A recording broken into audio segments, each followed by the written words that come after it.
There's a generally well-known halacha that if I am living in a house or an apartment and moving out, I have to leave the mezuzahs behind for the incoming family.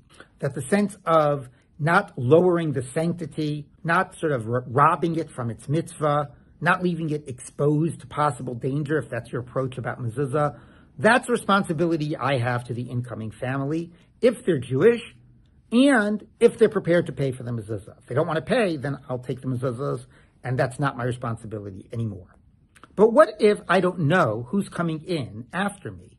And the following question I received from a rabbi in New York who said, listen, my family and I are moving. We've actually already purchased a property a couple of states away. We're vacating our home in the next week.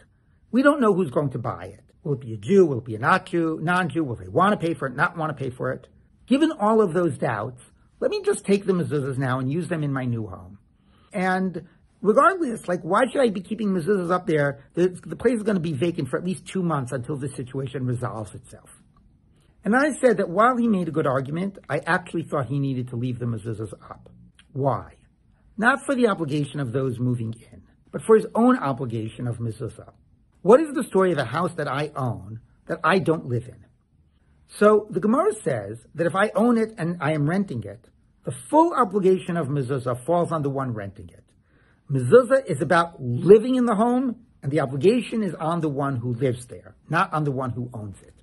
Given that, it stands to reason that if it's vacant, then nobody lives there, I don't have an obligation at all. And that is generally the consensus that emerges from the Rishonim and the Achronim.